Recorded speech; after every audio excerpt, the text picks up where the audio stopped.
नमस्कार बच्चों, स्वागत है आपका आपके अपने YouTube चैनल नॉलेज ट्रांसफॉर्म्स ज्ञान से परिवर्तन में।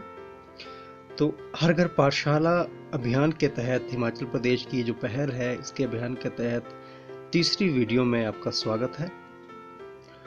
और आज ये वीडियो दूसरे भाग के विस्तार के रूप में है। हम तीसरे भाग में आज सुनीता को लिखा जाने वाला पत्र के बारे में पढ़ेंगे। उससे पहले हम पत्रों के बारे में जानेंगे कि पत्र कितने प्रकार के होते हैं, कौन कौन से होते हैं, कैसे लिखते हैं, किसको लिखते हैं। तो आइए जानते हैं सबसे पहले कि इस वीडियो में कवर होने वाले जो लर्निंग आउटकम्स हैं, सीखने के प्रतिफल, वो कौन से हैं। तो सीखने के प्रतिफल जो इस वीडियो में कवर होंगे वो है विभिन्न स्थितियों और उद्देश्यों के अनुसार लिखते हैं। यानी कि आपको पत्र लिखनी है, कहानी लिखनी है या कविता लिखनी है, तो वो आप लिख पाएँ। इस वीडियो के माध्यम से इस लर्निंग आउटकम को अचीव करने की कोशिश की जाएगी। आगे बढ़ते हैं। तो जब हम आगे बढ़ते हैं तो जानते हैं कि पत्रों के बारे में हम जानने के प्रयास करेंगे कि पत्र कितने प्रकार के होते हैं। तो पत्र दो प्रकार के होते हैं। दो प्रकार यानी कि दो प्रकार के पत्र होते हैं। एक जो पहला प्रकार है उसको हम औपचारिक पत्र बोलते हैं, दूसरा है अनौपचारिक पत्र बोलते हैं। अब इसके बारे में हम ज़्यादा जानते हैं कि औपचारिक और अनौपचारिक पत्र कौन कौन से होते हैं। तो आइए आगे बढ़ें। तो जब हम पत्रों के बारे में गहराई से जानते हैं तो देखते हैं कि पत्र अनौपचारिक और औपचारिक होते हैं। अनौपचारिक का अर्थ होता है निजी या व्यक्तिगत पत्र, यानी कि जब हम अपने रिश्तेदारों को, मम्मी पापा इत्यादि, चाचा चाची, मामा मामी, जो भी रिश्तेदार हैं, उनको हम किसी तरह का पत्र यानी कि चिट्ठी लिखते हैं, तो उसको हम अनौपचारिक बोलते हैं। यानी कि उसमें हमें किसी तरह की औपचारिकता नहीं करनी पड़ती है। दूसरा औपचारिक पत्र यानी कि व्यावसायिक और कार्यालय पत्र। जब हम, मान लो आप स्कूल में हैं, स्कूल में आप किसी कारण नहीं आ पाते हैं, तो आप अपने प्रधानाचार्य को पत्र लिखते हैं या मुख्याध्यापक को पत्र लिखते हैं कि किसी कारणवश हम नहीं आ सकते। तो उसमें हमें पूरी औपचारिकता का पालन करना पड़ता है।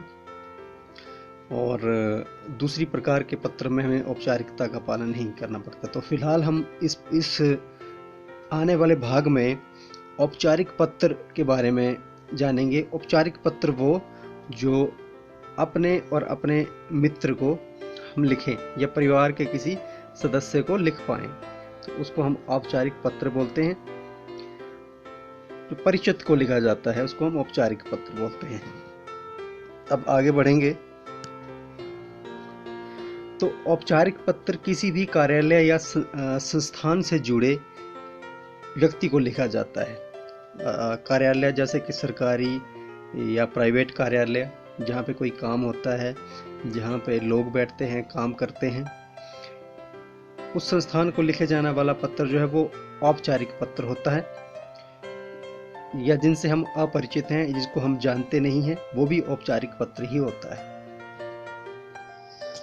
तो औपचारिक पत्र के बाद हम बात करेंगे अनौपचारिक पत्र की। तो अनौपचारिक पत्र वो होता है जो हम अपने सगे संबंधियों, अपने दोस्तों, मित्रों इत्यादि को लिखते हैं। तो सुनीता की पहिया कुर्सी में सुनीता के लिए बताए गए पत्र को अब हम लिखना सीखते हैं कि अगर हमें सुनीता के लिए पत्र लिखना पड़े तो हम किस तरह से लिखेंगे। तो ये आपके सामने आपके अभ्यास के प्रश्न का एक प्रारूप दिया गया है, जिसमें से ये कुछ पंक्तियां जो हैं वो ये खाली छोड़ी गई हैं। ये पंक्तियां फिर नाम लिखा गया है सुनीता, फिर बीच की पंक्तियां खाली छोड़ी गई हैं जहाँ पे संदेश लिखेंगे, और फिर ये तुम्हारी के बाद की पंक्तियां छोड़ी गई हैं। जब हम आगे बढ़ेंगे तो देखेंगे कि इस पत्र को हम किस तरह लिखेंगे। तो आइए देखते हैं। जो ये विशिष्ट निवास आदर्श नगर चंबा लिखा है, यहाँ से पत्र भेजा जा रहा है, मतलब जिस जगह से पत्र भेजा जा रहा है उसका नाम, उसके बाद दिनांक, जैसे आज पत्र भेजा जा रहा है 21/10 को। उसके बाद संबोधन के शब्द, जैसे कि किसी का नाम है, सुनीता है, नीता है, अनीता है, मीता है, नीता है, कुछ भी है, तो संबोधन के शब्द के लिए प्रिय का प्रयोग हम करेंगे। उसके बाद बहुत प्यार अभिवादन करते हैं, जैसे नमस्ते करते हैं वैसे ही अभिवादन का प्रयोग हम करते हैं। और तुम कैसी हो, मैंने तुम्हारे बारे में पढ़ा है, ये मुख्य संदेश है। तुम कैसी हो, मैंने तुम्हारे बारे में पढ़ा है, मैं तुम्हारी हिम्मत की सराहना करती हूँ। सराहना का अर्थ होता है तारीफ करना, किसी के लिए अच्छी अच्छी बातें बोलना। कि तुम अपने काम स्वयं करते हो, कि खुद तुम अपने काम करती हो, तुम किसी पर निर्भर नहीं हो, कि तुम छोटे छोटे कामों के लिए किसी दूसरे की सहायता नहीं लेते। मेरे मन में तुम्हें लेकर बहुत से प्रश्न उठते हैं। तुम जब औरों के लिए खेलते हो या दौड़ते हो, देखती हो तो क्या सोचती हो? तुम खेल नहीं सकती, अतः तुम किस प्रकार के खेल खेलती हो? क्या तुम्हारे मित्र हैं? यदि हाँ, तो क्या उन्हें तुम्हारे साथ असुविधा महसूस होती है? उस समय क्या करती हो? असुविधा मतलब कुछ दिक्कत आना, परेशानी आना। सुनीता, तुम्हारी तरह और भी बच्चे हैं जो सुन बोल नहीं सकते या देख नहीं सकते, उनके लिए तुम क्या कहना चाहोगी?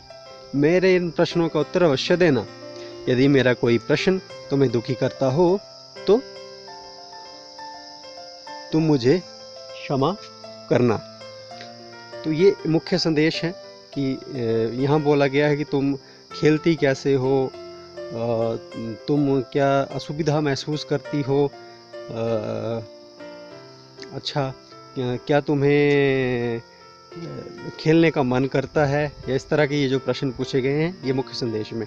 और अंत में समापन, इसको बोलते हैं समापन करना या एंड करना। तुम्हारी सहेली लिखकर, सहेली या मित्र लिखकर, भेजने वाले का नाम, हीना, मीना, टीना, कुछ भी अगर नाम हो इस तरह का आप नाम लिख सकते हैं। अब आगे बढ़ते हैं। तो ये आज का कार्यपत्रक है। कार्यपत्रक में हमने ये पिछली में पढ़ा, भेजने का पता, भेजने की दिनांक, संबोधन शब्द भी पढ़ा, अभिवादन, बीच का संदेश हमने पढ़ा, और तुम्हारी सहेली का समापन और भेजने वाले का नाम। अब इसके आधार पे हम प्रश्नों का उत्तर ढूंढने की कोशिश करते हैं। तो ये पत्र कहाँ से लिखा गया है? तो जैसे सबसे पहले हम नज़र डालेंगे तो ये पत्र विशिष्ट निवास आदर्श नगर चंबा से लिखा गया है, या इसकी जगह कोई भी जिला या स्थान, शिमला, कांगड़ा, हमीरपुर, मंडी, बिलासपुर, सोलन, हिमाचल प्रदेश का कोई भी जिला, भारत का कोई भी जिला, कोई भी स्थान हो सकता है। और ये पत्र कहाँ से लिखा गया है इसका उत्तर तो हमें पता चल गया, लेकिन पत्र किसको लिखा गया है? तो पत्र ये सुनीता को लिखा गया। तो संबोधन किसको संबोधित किया गया है? सुनीता को लिखा गया है। इस पत्र में लेखक ने सुनीता को किन शब्दों से संबोधित किया है? तो लेखक ने इस पत्र में प्रिय सुनीता नाम से संबोधित किया है। ये पत्र किसके द्वारा लिखा गया है? तो अंत में तुम्हारी सहेली हीना लिखा है, तो ये पत्र हीना के द्वारा लिखा गया है। और पत्र के मुख्य संदेश में कौन कौन से प्रश्न पूछे गए हैं? कोई 3 प्रश्न लिखे। तो पत्र के मुख्य संदेश में सबसे पहले कुछ प्रश्न पूछे गए हैं। तो ये बोला गया है कि जब तुम औरों को देखते हुए या खेलते हुए, दौड़ते हुए देखती हो तो तुम्हें कैसा लगता है? एक तो प्रश्न ये है, तुम क्या सोचती हो? अच्छा, तुम किस प्रकार के खेल खेलती हो? ये भी इसमें प्रश्न पूछा गया, आप ये भी लिख सकते हैं। क्या तुम्हारे मित्र हैं? ये भी एक प्रश्न है, प्रश्नवाचक चिन्ह का प्रयोग हुआ है। अच्छा, तो क्या जब तुम उनके साथ खेलती हो तो तुम क्या असुविधा महसूस करती हो? ये भी एक प्रश्न है। तो इस तरह के ये प्रश्न पूछे गए हैं, आप लिख सकते हैं। तो ये कार्यपत्रक और ये वीडियो का जो अंत है यहीं पे हो रहा है, क्योंकि सभी प्रश्न हल कर लिए गए हैं। तो इस वीडियो में हमने जाना अनौपचारिक और औपचारिक पत्र के बारे में। औपचारिक पत्र वो जो सरकारी अधिकारियों या दफ्तर के लिए लिखे जाते हैं, और अनौपचारिक पत्र वो जो अपने रिश्तेदारों, दोस्तों इत्यादि को लिखे जाते हैं। और सुनीता के लिए एक औपचारिक पत्र भी लिखा।